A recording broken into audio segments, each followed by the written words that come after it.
Ok, en este momento ya estamos grabando. Saludos, voy a comenzar la sesión de hoy. Como dijimos en la clase pasada, analizando un caso para poder ver la técnica de rayo X en acción. Y en la sesión de hoy elegí un artículo que lo consideré bien interesante, eh, porque a mi juicio muestra metodológicamente cómo se explota la técnica de una forma bastante gráfica y particular. Digo gráfica porque tiene algunas figuras bien bonitas, que son bien ilustrativas, y lo otro de forma particular por cuanto la aplicación es en un tipo de muestra que, dadas las magnitudes que se manejan, quizás es un poco, digamos, es bastante más fácil darse cuenta de que para este tipo de muestra las otras técnicas que hemos visto, que son principalmente espectroscopía atómica o espectrometría de masa, uno ve difícil que puedan ser utilizadas para esta muestra, y que rayo X, por el contrario, sí tiene algunas ventajas, ¿ya? Y dentro de las técnicas que vimos, perdón, dentro de las muestras y el paper que elegimos, ¿no es cierto? Elegimos un paper que está centrado en el análisis de microcrustáceos planctónicos. Son estas especies de eh, microorganismos, ¿no es cierto?, que están ahí casi en suspensión en el océano. Y lo importante que sean microcrustáceos quiere decir que ustedes tienen que hacerse la idea que cuando uno toma una muestra, va a tener algo de microcrustáceos, pero esa cantidad de microcrustáceos es muy, muy pequeña. Entonces, las masas de muestra de las cuales uno dispone son muy bajas. Y desde ese punto de vista vamos a ver cómo explotan esto.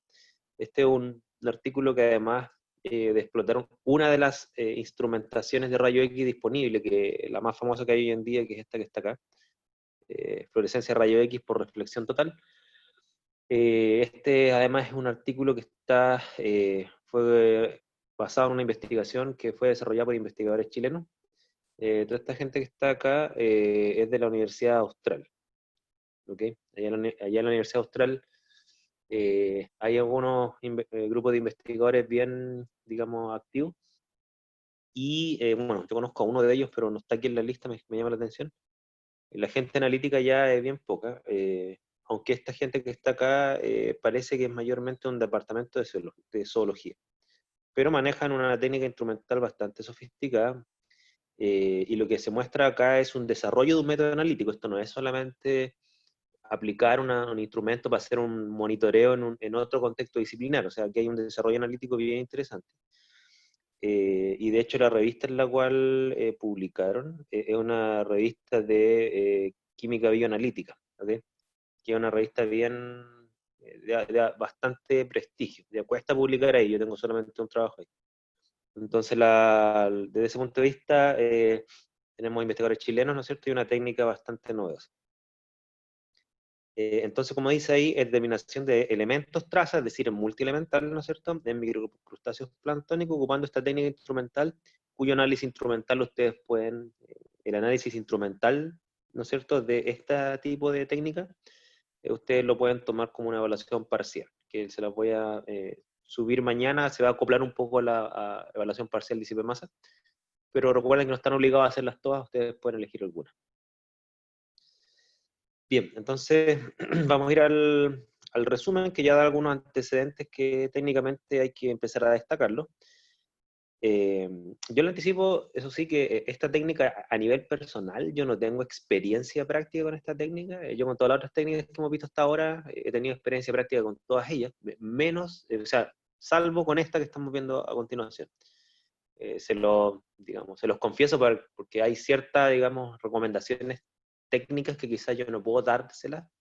Yo la he visto en acción operando, la he visto en presentación en congreso, pero yo haberla manejado no tengo. Entonces no tengo ese feeling fino de aspectos prácticos que quizás podrían surgir preguntas por el lado de ustedes. Entonces, si ustedes me hacen alguna pregunta que requiera un conocimiento práctico, no se extrañen que yo les diga no sé, ¿ya? Porque yo realmente no les voy a mentir, ¿ya?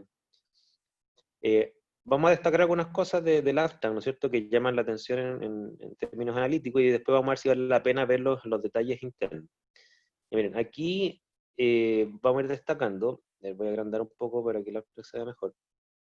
Vamos a ir destacando el primer aspecto que yo les he insistido mucho en las técnicas de rayos X, que es su fuerte, ¿no es cierto?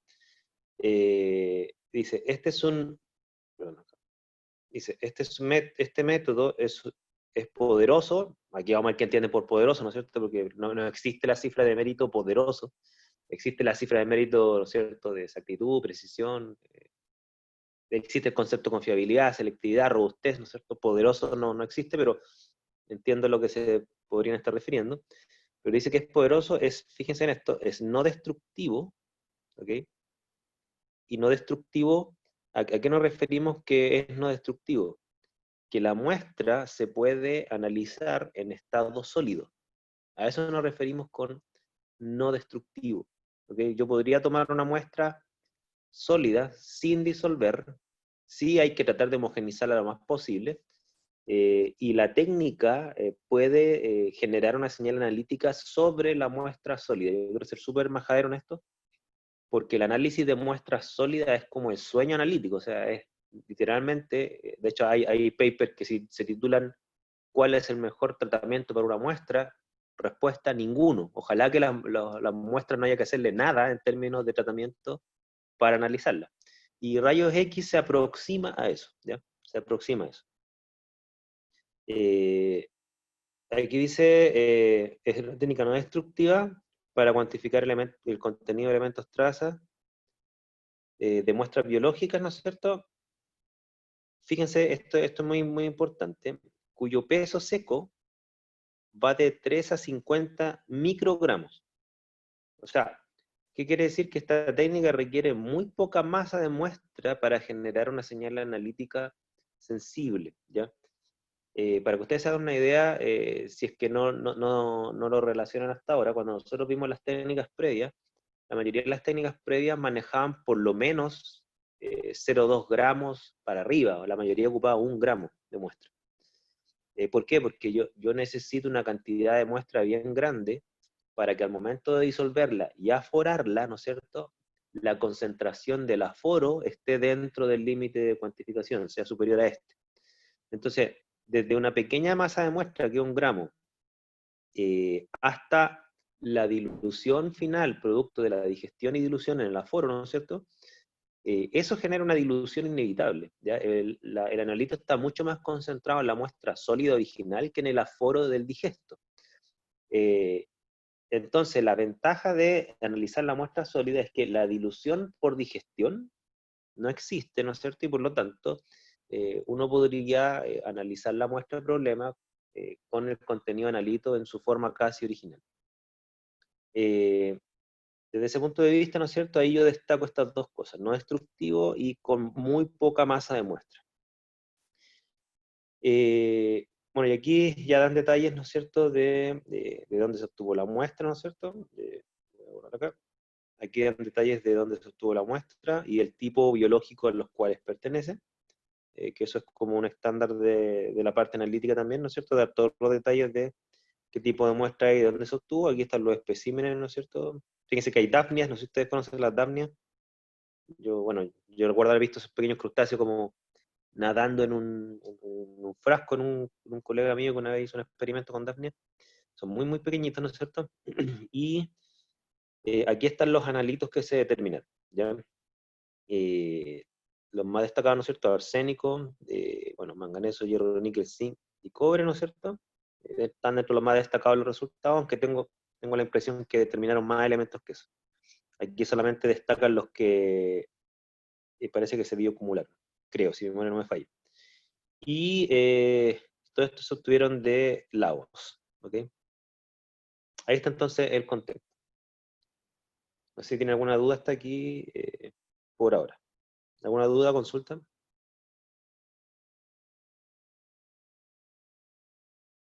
¿No? Bien. Bueno, acá en la introducción, ¿no es cierto?, dar información bien importante, un punto de vista analítico, que es lo que yo les he insistido mucho, ¿no es cierto?, aquí describen la muestra, ¿no es cierto?, que es, también explican, bueno, la importancia de determinar los elementos en la muestra por el tema de la acumulación en la cadena trófica, que aquí siempre se destaca mucho en los estudios ambientales. Acá está el tema de la cadena trófica. Y por lo tanto, como en la cadena trófica, esta es una cuestión más ambiental, pero en la cadena trófica se tienden a acumular los elementos, es decir, los elementos traza contaminantes, sobre todo los que la gente llama metales pesados, tienden a entrar primero a los vegetales, ¿no es cierto? Pero cuando los herbívoros se comen estos vegetales, los elementos de traza, sobre todo los metales pesados, se van acumulando, acumulando en los tejidos, en los huesos, ¿no es cierto? Y después cuando el carnívoro se come al herbívoro, se acumula aún más. ¿Por qué? Porque cuando uno se alimenta, ¿no es cierto?, de toda la masa de alimentos que uno consume, gran parte de esta es excretada, ¿no es cierto?, pero los elementos trazas se excretan en menor proporción que el resto de la matriz. Esto pasa sobre todo, por ejemplo, con cadmio, con plomo, con arsénico. De hecho, incluso pasa con la edad. Dicen que las personas más viejas tienen mayor concentración de cadmio, plomo, arsénico en su sangre, en su hueso, en su pelo, que las más jóvenes. Y es un tema de bioacumulación, ¿no es cierto? Que aquí lo destacan que como parte de la cadena trófica están estos microcrustáceos, ¿no es cierto? De ahí viene la importancia de determinarlo. Y una de las cosas que también destacan, ¿no es cierto?, es que, fíjense acá, por eso yo destaco este paper, porque se nota que las personas que lo hicieron saben bastante química analítica. Aquí destacan los métodos clásicos que hay para hacer este tipo de análisis, es decir, para determinar metales pesados, ¿no es cierto? En biota acuática, ¿no es cierto? Los métodos clásicos son los que hemos visto hasta ahora, ICP óptico, ICP masa, absorción atómica tradicional, ¿no es cierto? Y aquí dan la referencia. Se fijan que son los mismos que hemos mencionado hasta ahora en el curso, pero aquí los autores son bien astutos, ¿no es cierto? Porque cuando dicen, bueno, esos son los métodos clásicos que hay, pero ¿dónde está el problema de los métodos clásicos, ¿no es cierto? Que ellos requieren grandes cantidades de muestras, en este caso material biológico. Y aquí dice, es muy común más de 0,5 miligramos. Ya, yo creo que aquí los autores se equivocaron. Lo más común no es 0,5 miligramos, es 0,5 gramos. ¿Ya? O sea, con 0,5 miligramos no se puede hacer un análisis por absorción atómica, ni por ICP masa. Es muy poca la masa para un digesto que va a dar por lo menos 20 ml, 25 ml, porque ese es el volumen mínimo que se requiere al momento de aspirar y generar una señal. Por lo tanto, la mayoría de los métodos analíticos clásicos trabajan con 0,2 gramos, o sea, 200 miligramos o 0,5 gramos para arriba. ¿Ya? Yo nunca he visto un método analítico de absorción atómica que digieran 0,5 miligramos de muestra y lo lleven a 25 ml. ¿Ya? Y no lo he visto, no porque no se le haya ocurrido, no lo he visto por una razón bien simple, como les mencioné. Digerir y aforar a un volumen conocido y suficiente para generar una señal es una dilución enorme del analito y quedaría bajo los límites de cuantificación. Otro aspecto que destacan los autores respecto a los métodos clásicos es que ellos son destructivos. ¿Ya? Eso es muy importante porque cuando uno tiene una muestra valiosa, entendamos valiosa, es que de esas muestras que o uno no quiere o no puede destruirlas porque su valor per se, ¿no es cierto?, es tan grande que hay que mantenerla para que otras personas la puedan aprovechar. Eso pasa mucho, por ejemplo, con las muestras arqueológicas. Imagínense que ustedes se encuentran, no sé, se encuentran un fósil de un ratón, ¿no es cierto?, que tiene miles de millones de años, y ese fósil tiene un valor arqueológico gigante. Obviamente que si yo quiero determinarle arsénico a ese fósil, ¿no es cierto?, voy a terminar disolviendo el fósil, y la muestra se destruyó. Eso obviamente no es algo deseable, porque la muestra desaparecería. Con rayos X, ¿no es cierto?, existe la posibilidad de que la muestra no se destruya. Esa es una ventaja bien grande. Eh, Otro contexto que es muy importante, y este se los doy como dato porque ustedes cuando estén a punto de egresar y anden buscando dónde trabajar, si ustedes pueden llegar a nichos, yo les recomiendo los siguientes nichos, que son los mejores pagados que he visto y con las mejores perspectivas laborales para este campo. O sea, primero el nicho minero, por lejos, donde pagan más y donde hay más perspectivas laborales y donde más uno aprende. El segundo nicho que yo les recomiendo es el nicho de la aduana, el control de calidad aduanero, ¿no es cierto? Pero el tercer nicho muy interesante que tiene que ver con el tema de las muestras no destructivas es el nicho forense, es el análisis forense, ¿ya? Por ejemplo, la PDI tiene un laboratorio de análisis que tiene distintos departamentos, uno de ellos es químico, ¿no es cierto? Y para ello es un requisito que los métodos de análisis químicos sean no destructivos, porque la evidencia no se puede destruir por razones legales, ¿ok? Entonces, claro, ahí las técnicas de rayo X, ¿no es cierto?, brillan, ¿ok? También hay técnicas que no son destructivas en el sentido de que la muestra se descompone completamente, pero hay técnicas que a veces requieren solamente una pequeña cantidad de muestra. Por ejemplo, si ustedes tienen un anillo de oro, ¿no es cierto? Basta con hacerle un pequeño orificio microscópico invisible a ese anillo de oro y uno puede hacer un análisis. Entonces, rayo X tiene esta ventaja. Entonces, no miren en menos esto de que la muestra no sea destructiva. El hecho de que no sea destructiva tiene dos ventajas, repito: poco tratamiento de la muestra o nulo a veces. Y segundo, que en ciertos contextos sociales eso es un requisito fundamental por el valor de la muestra en sí. Entonces, ¿qué es lo que muestran acá? ¿No es cierto? De que además del limitante de la masa es que los métodos clásicos son destructivos y que los bioensayos con microcrustáceos, ¿no es cierto? Normalmente es súper común tener masas de muestra inferior a 50 microgramos. Entonces, es bastante complicado, ¿no es cierto?, hacer un análisis de este tipo de muestras con los métodos clásicos, ¿no es cierto?, debido a la cantidad de muestras que uno dispone y de que la idea sería no destruirlo. Ahora,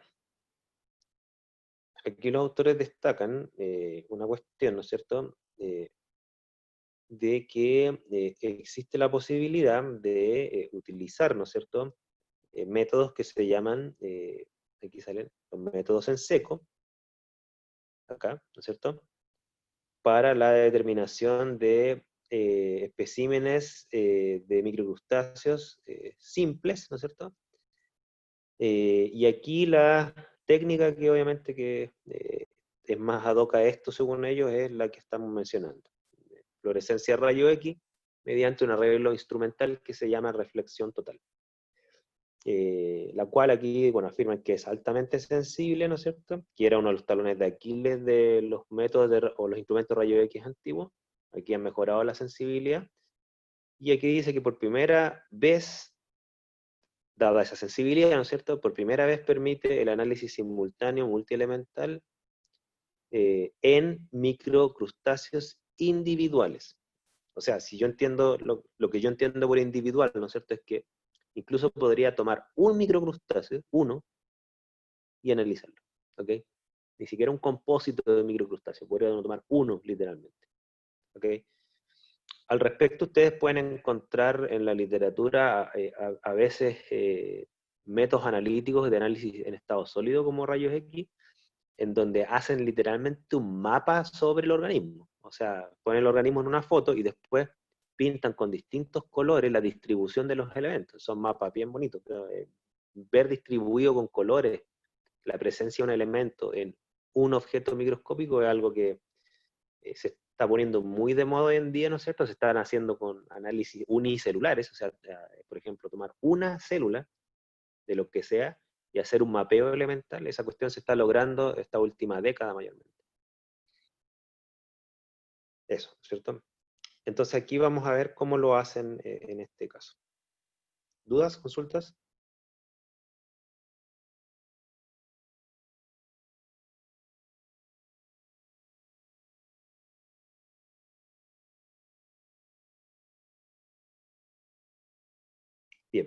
Bien. Bueno, aquí está entonces más o menos el objetivo del trabajo. ¿Ok? Bueno, aquí dice que el objetivo de este trabajo, ¿no es cierto? Acá, el objetivo de este trabajo es comparar el contenido del elemental y la bioacumulación de varios elementos traza en microcrustáceos utilizando esta técnica. ¿Okay? Es un análisis un estudio entre analítico y ambiental. Y yo les decía a ustedes que este trabajo tiene una característica bien interesante, y es que la metodología, es decir, la metodología del tratamiento de la muestra, desde la toma de muestra hasta la generación de la señal analítica, aquí los autores la muestran gráficamente. Aquí en esta figura que está acá, ¿no es cierto? Están todas las etapas, la figura de la derecha, vamos a agrandarla, ¿no es cierto? Entonces, aquí muestran, por ejemplo, que, voy a destacar esto, ¿no es cierto? Acá. Aquí está el muestreo de los microorganismos, lo que ellos llaman el zooplancton. Aquí muestran que una de las cosas que hicieron es utilizar una red de 50 micrómetros, es decir, es una red que tiene orificios, ¿no es cierto?, que permiten el paso solamente de partículas que sean inferiores a 50 micrómetros, de forma que ahí van a quedar retenidos los microcrustáceos. Luego estos microcrustáceos se enjuagan, ¿no es cierto?, y se filtra el agua, ¿no es cierto?, a 0,2 micra, para que no quede, digamos, nada que sea arrastrado por el agua. De esta forma, ¿qué es lo que van a lograr con esto? Van a lograr que van a tener las partículas de microcrustáceos retenidas en un filtro, que sería, que sería este filtro, ¿no es cierto? Aquí quedaría retenida en un filtro. Ahí las partículas de microcrustáceos ya no van a, no van a penetrar, digamos, un filtro más fino que este, porque este es el estándar analítico de las partículas disueltas. Es decir, cualquier partícula inferior a 0,2 micras en un cuerpo acuoso ya se considera una partícula disuelta, ¿no es cierto? Y los microcrustáceos no van a pasar por ahí, evidentemente, van a quedar retenidos en el filtro. ¿Qué es lo que se hace con esos microcrustáceos? Se congelan con nitrógeno líquido, ¿no es cierto? ¿Y por qué se congelan? Porque después se secan. ¿Cómo se secan? Y aquí viene la técnica de liofilización. Nosotros en el laboratorio tenemos un liofilizador, y esa liofilización funciona bajo el principio de la sublimación del agua a bajas presiones. Es decir, yo tengo microplancton, donde obviamente que estos organismos tienen agua ellos mismos, ¿no es cierto? Y la idea es sacarles agua. ¿Cómo se saca esa agua? Se congelan los microcrustáceos, ¿no es cierto? Después, esas partículas congeladas de zooplancton se les baja la presión, y ahí comienza a aumentarse la temperatura, y con eso se consigue que a muy bajas temperaturas, incluso bajo cero, el agua pase de estado sólido a estado gaseoso directamente, por eso se llama sublimación, y de esta forma conseguimos sacarle el agua a bajas temperaturas, muy importante, sacar el agua a bajas temperaturas. ¿Y por qué es importante las bajas temperaturas? Porque sobre todo en muestras biológicas, temperaturas muy altas van a cocer la muestra, eh, van a degradar las proteínas y van a empezar a liberar gases. Y claro, si la muestra de problema libera gases, pierde masa, y los resultados se vuelven sesgados, ¿ya? Entonces, secar a altas temperaturas, eso tiene sentido solamente en muestras inorgánicas, donde nosotros sabemos que su matriz no se va a desintegrar a 60 grados, o 80 grados. La muestra biológica no es el caso, ¿no es cierto? Y aquí la liofilización ha aparecido como un excelente método para eliminar el agua. Entonces, y una vez que la muestra está eliminada, ¿no es cierto?, su agua, continúa el paso que viene, ¿no es cierto?, que es ya preparar la muestra para el análisis. Ya aquí, ¿cómo preparar la muestra para el análisis? Y aquí en otro aspecto que analíticamente es bien destacable, es que la muestra seca, y ya la tienen pesada, ¿no es cierto? O sea, ya tienen la masa seca del crustáceo, entonces esa masa respecto a la cual expresarán el resultado ya está registrada. De ahí para adelante ya pueden alterarle la masa a la muestra, porque la masa está registrada, y se la van a alterar porque es necesario preparar un poco la muestra. Prepararla un poco, o sea, ¿a qué me refiero prepararla un poco?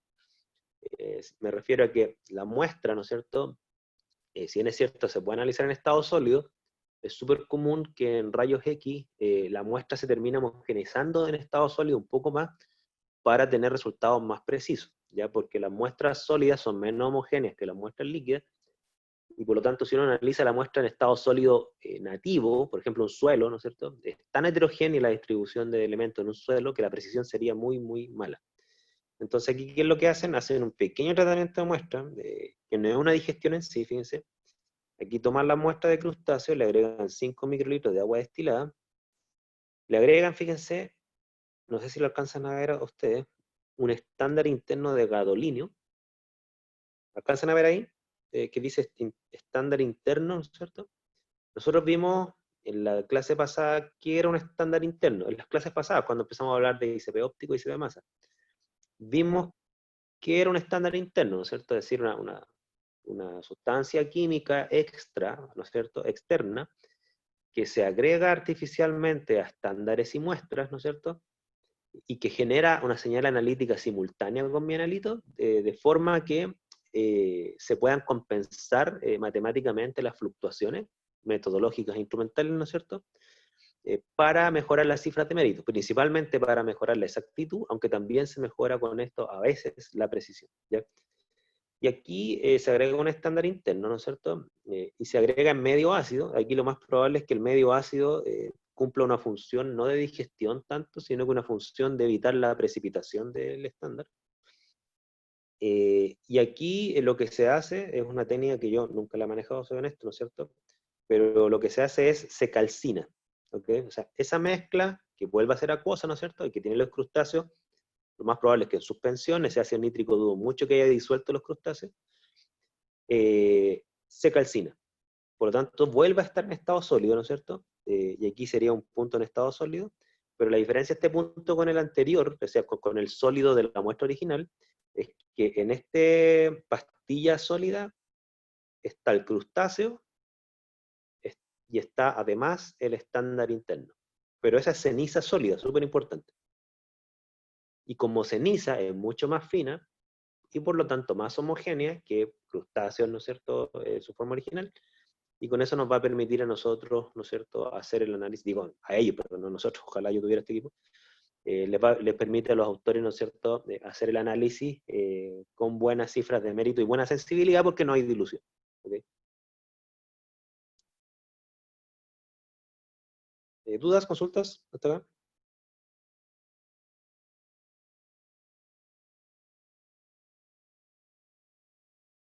¿Sí?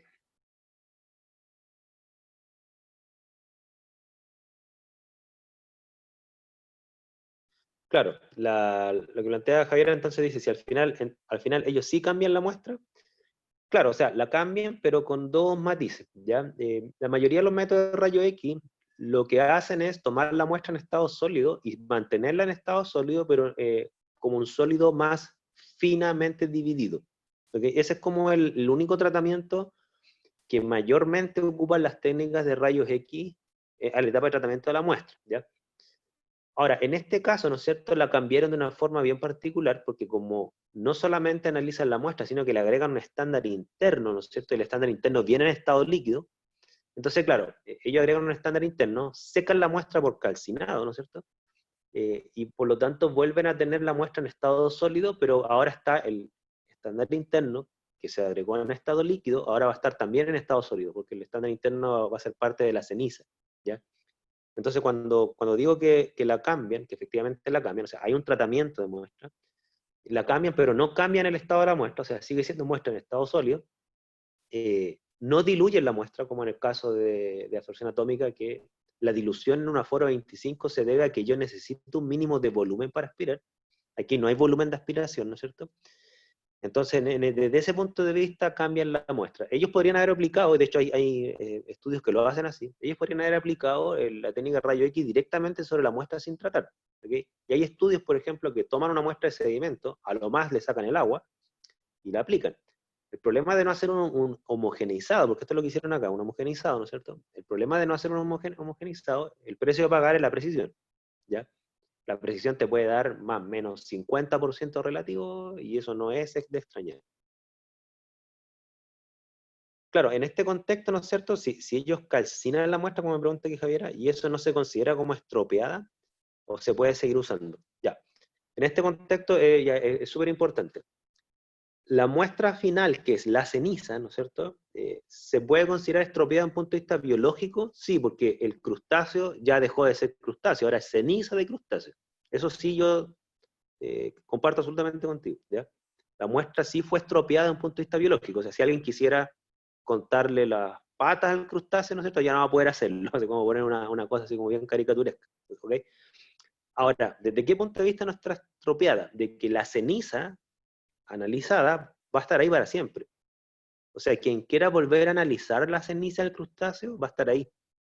No es como cuando tú disuelves esa ceniza y el equipo la aspira, la atomiza y la vaporiza y se perdió, ¿no es cierto? Ahí tú no puedes volver a analizar la muestra.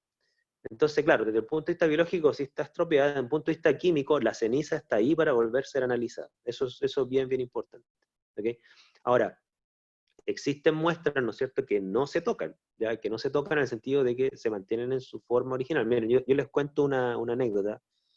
Eh, bueno, quizás ustedes son tan jóvenes que no sé si se lo recuerdan, pero el último robot que llegó a Marte, de los más famosos, de los más famosos que era el Curiosity, creo que se llamaba así, ese Curiosity tenía un equipo de fluorescencia de rayo X en sus brazos, ¿ya?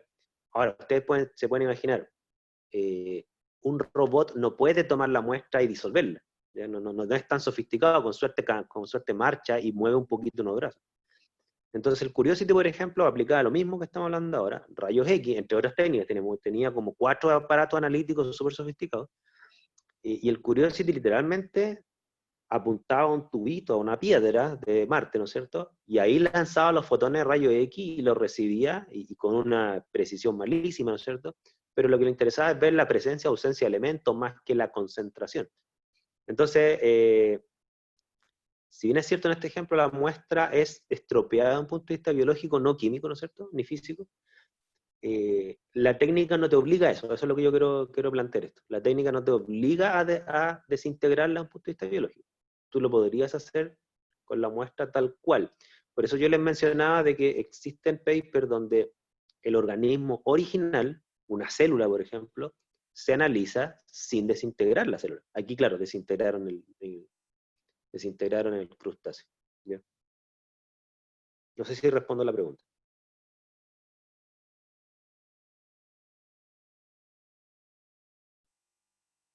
Entonces queda aquí una especie de pastilla de ceniza, ¿no es cierto?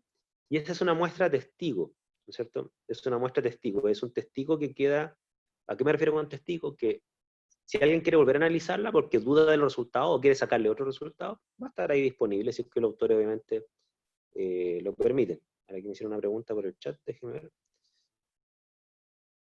Claro, o sea, este pseudo tratamiento, como dice Francisca, y ahí fue bien asertivo tu comentario, es un pseudo tratamiento en el sentido de que no es necesario de hacer, ¿ok? Para esta técnica, pero se hizo para mejorar las cifras de mérito, ¿ok? Y la cifra de mérito que más se mejora ahí, insisto, es la precisión, por sobre todo la precisión, ¿ya? Bueno, y le agregaron un estándar interno, ¿ya? O sea, si yo además tengo que agregar un estándar interno, ahí lamentablemente, ¿no es cierto? Si yo agrego un estándar interno, no se la puedo agregar al crustáceo en su totalidad, porque piensen ustedes, si yo un pequeño animalito, ¿no es cierto? Le agrego una gota de una solución que contiene estándar interno, ese estándar interno no se va a repartir por igual en todo el animal. Entonces, ¿de qué forma puedo hacer que el estándar interno se reparta en toda la muestra, ¿no es cierto? Ahí sí tengo que destruirla. Destruirla en el sentido físico, tengo que molerla al menos. ¿Ok? En este caso, la muelen, la calcinan y dejan una pastilla sólida donde más homogéneo un punto de vista físico de la muestra y además el estándar interno está repartido en ella. Esa es un poco la gracia. Ahora, este procedimiento que estoy viendo acá, ¿no es cierto? No es un procedimiento así que yo les diga, es típico lo que se hace en rayo X. No, a ver, todo este cuento que están haciendo acá de calcinar, de agregar un estándar interno, hacer una pastilla, filtrar, liofilizar, este es un procedimiento súper original dado el tipo de muestra al cual lo aplican. ¿Ya? O sea, yo, primera vez que veo un paper de rayo X para microcrustáceos, ya no sé si hay más, quizás hay más, pero no es un análisis común, ¿ya? Es una muestra súper, súper especial.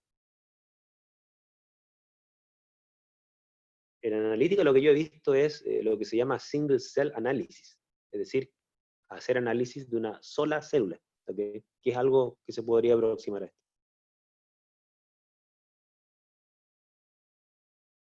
Ya miren, aquí ellos hacen una cosa que a mí me llama la atención, cuando lo leí, porque ayer estaba revisando este paper, eh, dada que la masa de muestra es tan pequeña, ¿no es cierto? Y ellos, claro, liofilizan, pero hay que entender también que el medio ambiente tiene humedad.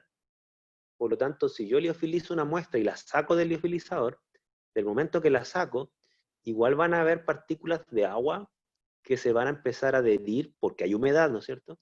Se van a empezar a adherir a la muestra de problema.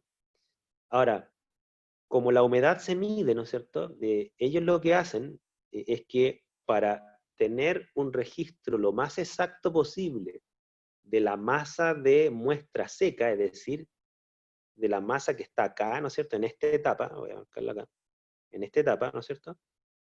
Para que esa masa no esté sesgada por agua, ¿no es cierto? Ustedes dirán, pero si le sacaron el agua. Sí, pero es que lo que pasa es que como hay humedad aumental y la masa es tan pequeña, unas pocas partículas de agua que se empiecen a adherir a la muestra seca van a generar una masa sesgada.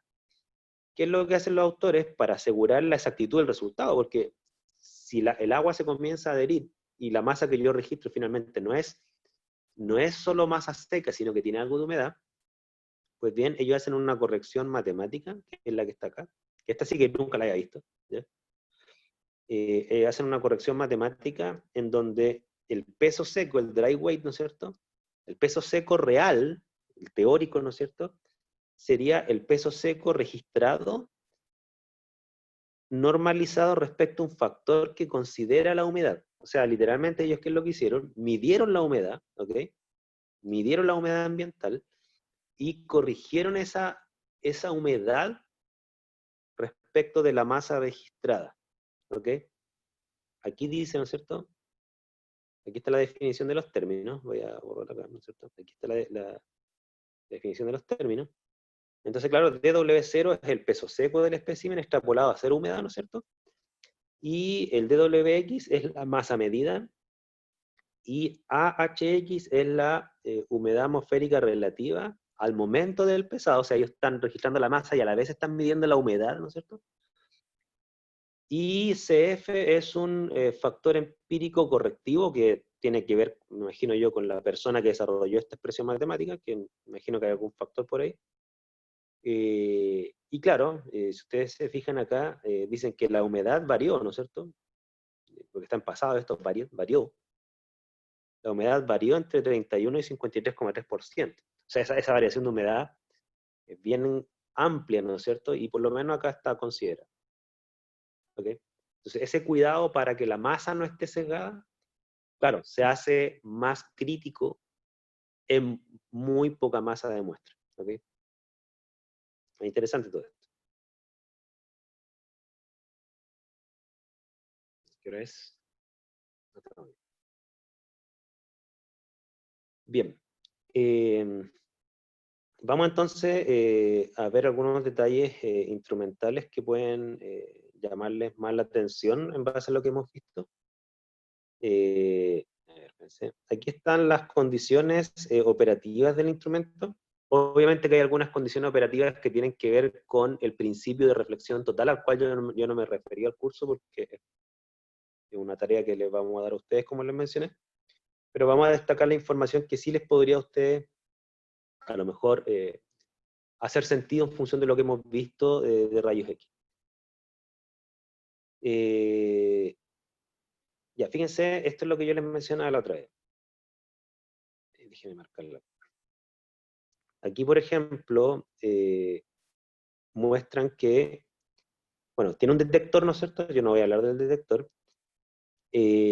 pero lo importante de esto es que, fíjense que aquí mencionan la unidad kiloelectronvoltio, ¿ya? Así como nosotros en química analítica de espectroscopía atómica mencionamos los nanómetros, aquí ellos mencionan los kiloelectronvoltios para referirse a la resolución del detector, por ejemplo, y aquí ellos hablan que la resolución del detector, ¿no es cierto?, tiene esta resolución en electronvoltios. Recuerden que hay una relación entre electronvoltio y longitud de onda, que nosotros la vimos en las clases pasadas. Por lo tanto, hablar de electronvoltio o kiloelectronvoltio es lo mismo que hablar de nanómetros, ¿no es cierto? Y esa resolución se mide en la línea K-alfa del manganeso. O sea, ellos dan detalles de qué tanta resolución tiene el equipo de rayo X, ¿no es cierto? Entendiendo que hay una relación entre el electronvoltio del tubo de rayos catódicos, ¿no es cierto? Y la longitud de onda que finalmente del fotón incidente. ¿Ya? Eso es bien, bien importante. ¿Ya? A ver, aquí. ver acá. Ya, aquí ellos tienen mucho cuidado, ¿no es cierto?, en registrar la línea base de blancos, es decir, ¿a qué se refieren con blancos, no es cierto?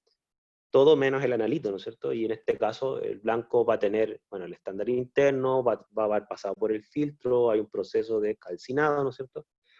Entonces aquí se hicieron 30 blancos, ¿ok? Entendiendo que los blancos además tienen un receptáculo de vidrio, ¿no es cierto?, sobre el cual se posa la muestra. Entonces hicieron 30 blancos, ¿no es cierto?, para restarle, digamos, la señal base. Y para efectos de exactitud, fíjense, ellos hicieron lo que yo siempre le he dicho en clase, se fijan que esto es general para toda la química analítica. Ellos hicieron estudios de recuperación, pero ellos le llaman recuperación, pero en realidad analizaron un material de referencia, ¿ya? No es la recuperación, como yo le he dicho en clase, de que uno sintéticamente agrega analito a una muestra, no. Ellos utilizaron un material de referencia certificado. No necesariamente hicieron solo recuperación, o sea, analizaron un material de referencia certificado, ¿no es cierto?, para su tipo de análisis. Y fíjense lo siguiente, cosa que a mí me llama la atención por la experiencia que tengo en este tema de los materiales de referencia. ¿De qué está hecho el material de referencia? El material de referencia es plancton, ¿ok? O sea, existe en el mercado plancton con el contenido de elementos traza, algunos, ¿no es cierto?, certificados. O sea, para que ustedes vean que se pueden encontrar materiales de referencia de las cosas más inimaginables, ¿ya? Uno entiende que existe material de referencia de suelo, de agua, de pelo, no sé, ya. Esos son como los típicos análisis que tienen mucha demanda social. Plancton, no sé cuánta gente analiza plancton en el mundo, ¿no es cierto? Entonces, que exista un material de referencia de plancton es una cosa que me llama mucho la atención. Pero bueno, aquí ellos lo encontraron, ¿ok? El CRM 414, ¿no es cierto?, lo utilizaron.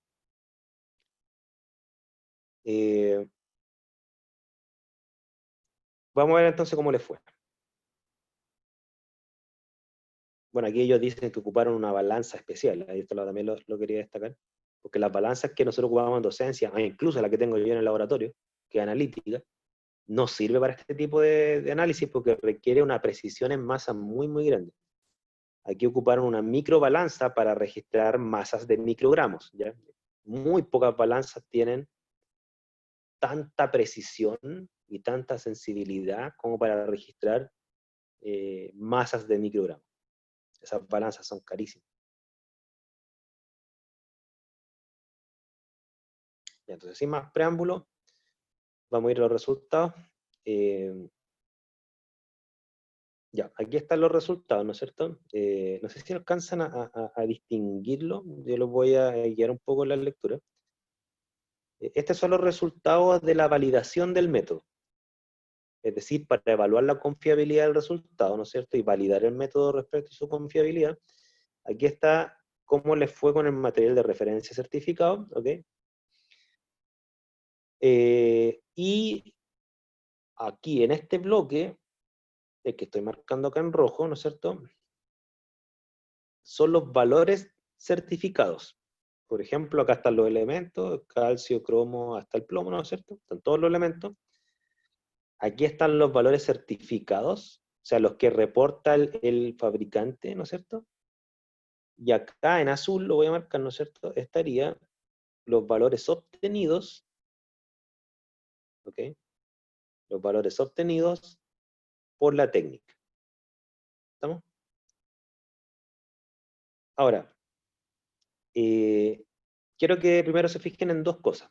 Obviamente, en los valores promedio, para ver la exactitud, ¿no es cierto? Por ejemplo, en el caso del calcio, los microgramos por gramo, porque esa es la unidad que trabajan acá, microgramos de analito por gramo de muestra, los valores del calcio, ¿no es cierto?, son 65.000 microgramos por gramo, y lo que obtuvieron es 60.000, ¿ya? O sea, hay una diferencia de 5.000 respecto a 65.000, o sea, la diferencia es menos del 10% de sesgo, ¿ok? Por defecto.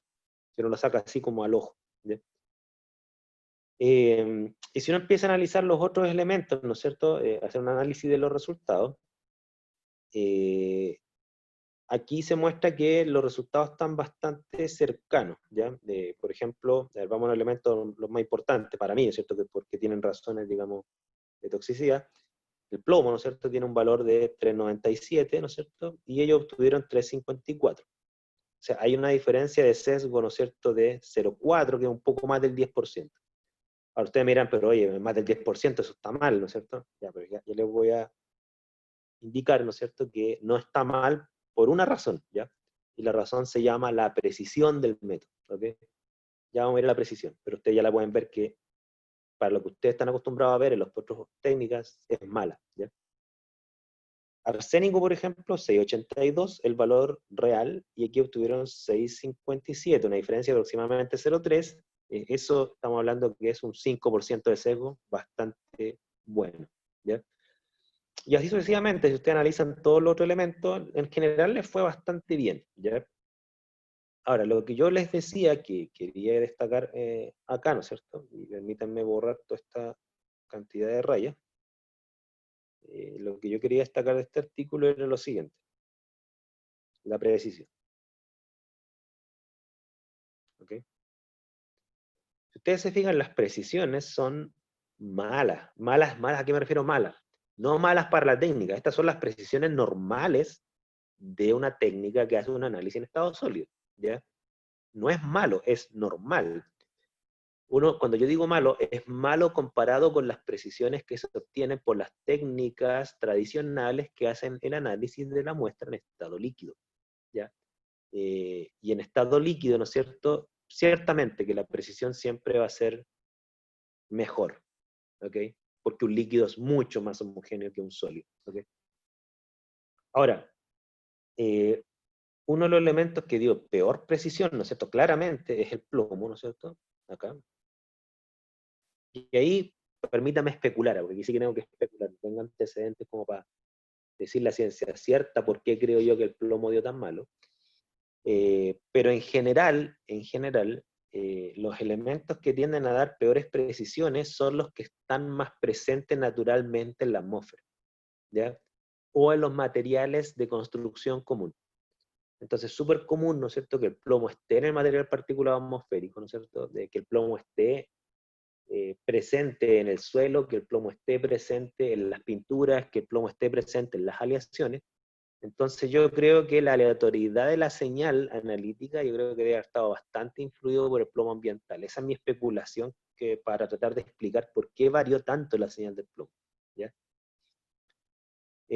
Porque hay un plomo aleatorio dando vuelta por todos lados. Eso yo creo que debe haber sido la causa, ¿ya? Ahora, el plomo es uno de los elementos que genera las señales más sensibles en rayo X, ¿ya? Porque es un núcleo bien grande, tiene muchos electrones, ¿no es cierto? Y por lo tanto el plomo absorbe mucha radiación X. Su sensibilidad en absorción de fotones rayo X es enorme.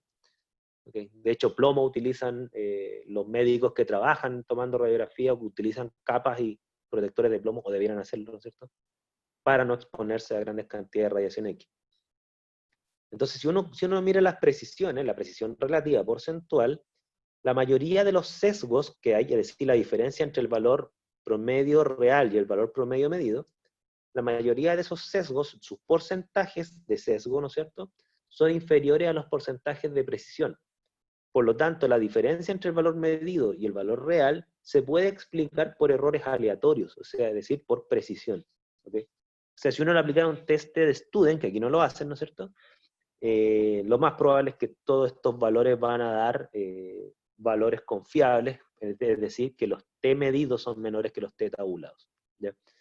Y eso es fácil de darse cuenta cuando los sesgos son inferiores a las precisiones, ¿ya? De hecho, por eso es normal que los papers de analítica, casi ninguno hace los test de Student, porque con un ojo entrenado en analítica uno sabe que viendo la precisión y viendo los sesgos uno ya intuye que esta cosa está bastante bien, ¿ya? Intuye en el sentido de que no es que no intuye, uno deduce, no intuye, porque no es una cosa subjetiva, uno deduce que esta cuestión está bastante bien en base a los valores, ¿ya? Dudas, consultas.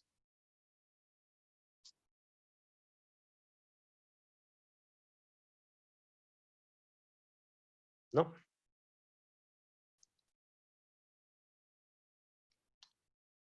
Bien.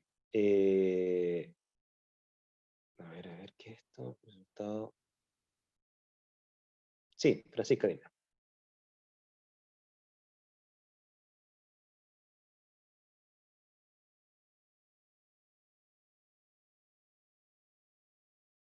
Ah, ya, la Francisca me pregunta que no entendió por qué eran errores aleatorios. Ya.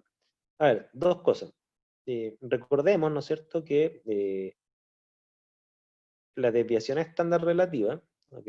Esta que está acá, que es la precisión del material de referencia, y esta que está acá, que es la precisión del método de rayo X, son medidas de errores relativos. ¿Y a qué nos referimos con errores relativos? En analítica los errores se dividen en dos grupos. Los errores sistemáticos, ¿no es cierto? Es decir, los que tienen una causa conocida y corregible, ¿ok?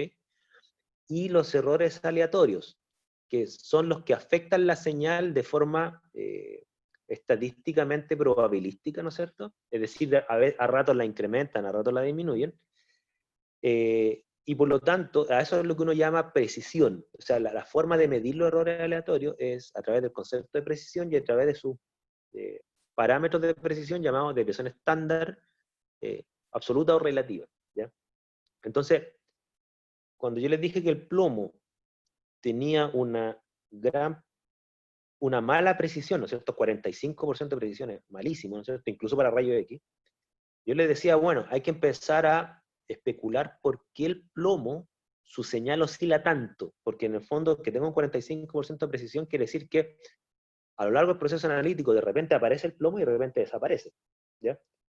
Entonces, yo les planteaba a ustedes que una posibilidad es que existan muchas partículas de plomo en el ambiente, las cuales a veces se depositan y a veces no se depositan sobre la muestra, y eso sigue una distribución normal. A veces se deposita mucho, a veces se deposita poco, ¿no es cierto?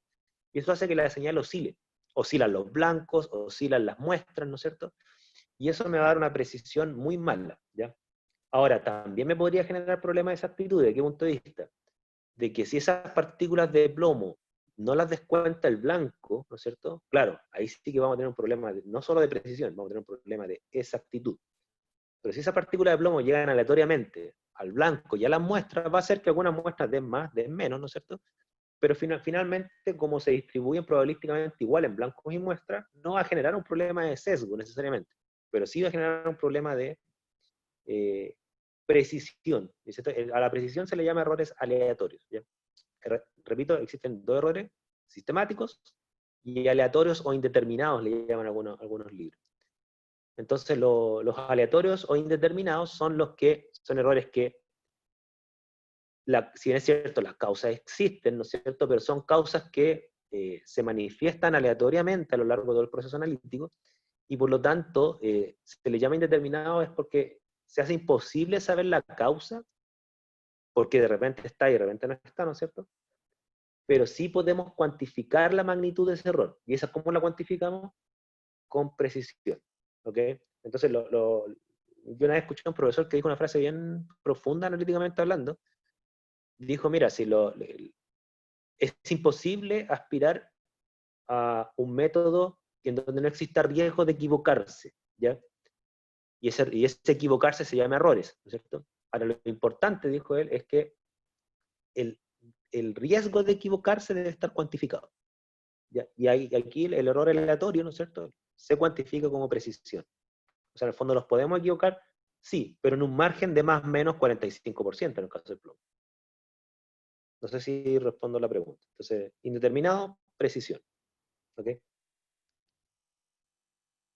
hecho, miren, hagan el siguiente experimento, sobre todo en pandemia puede ser bien ilustrativo, ¿no es cierto? Yo lo hago, por razón médica lo hago. Registren su masa todos los días. Súbanse una balanza, si es que tienen, súbanse una balanza todos los días y vean cómo oscila su masa. ¿Ya? Esa oscilación de su masa corporal es indeterminada. ¿Por qué? Porque son varios factores que de repente están o de repente no están, que están deshidratados, que toman desayuno, no sé, que hay más humedad, vayan a saber que hicieron ejercicio ayer o no. Esas cosas hacen que oscile su masa de forma indeterminada. No caótica, indeterminada. ¿Ok? Aleatoria. Sigue una distribución normal.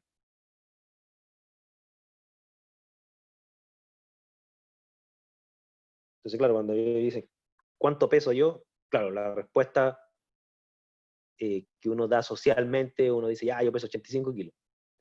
Pero ustedes que saben errores, ¿no es cierto? Yo les tengo que decir, mira, ¿sabes qué? Mi peso es 84 más menos 1. Ahí está. Ya. Eso. A ver, estamos justo en la hora, tengo que retirarme a las 9:30 justo. A ver, voy a irme a la información más importante, porque la parte más importante ya la vimos. Déjenme ver si es que no se me escapa algo acá. Eh,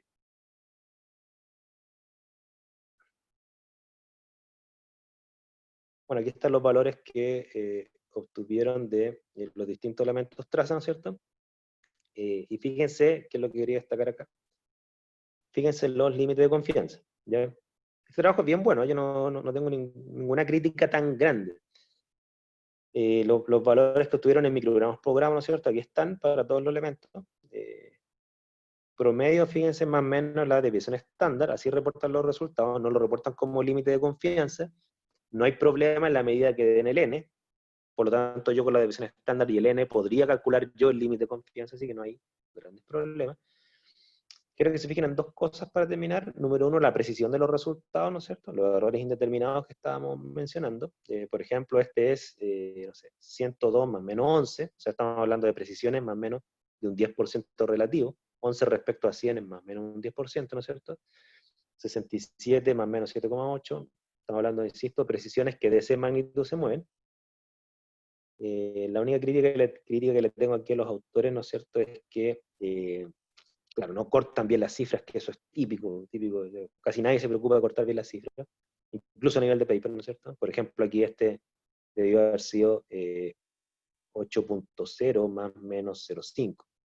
Este que está acá, que lo expresan como 7.99 más menos 0.52. Y ahí hay un error bien sistemático, ¿no es cierto?, de expresión de cifras. Lo que sí es interesante es que ellos expresan el promedio, ¿no es cierto?, pero expresan, fíjense, y aquí lo voy a dejar solamente como un enunciado, expresan la mediana, además del promedio. La mediana es un parámetro de estadística no paramétrica, es decir, de las poblaciones que no siguen una distribución normal. Existe todo un mundo analítico que explota la estadística no paramétrica precisamente para muestras que no siguen distribuciones normales, ¿ya? Nosotros no la vemos en este curso, pero si a ustedes les interesa ver una estadística más sofisticada, ¿no es cierto? Creo que van a hacer un curso optativo de diseño de experimentos que lo va a hacer Manuel Bravo. Él como a mi juicio, él es como el más experto en estadística para química analítica de Chile. Así que ahí lo podrían tomar. Voy a tener que dejarlo hasta aquí porque justo tengo una reunión a las 9:30, pero ya analizamos lo más importante del artículo, no se nos escapa nada más significativo. Si tienen alguna duda, me consultan, ¿ya? Estamos. ¿Dudas, consultas?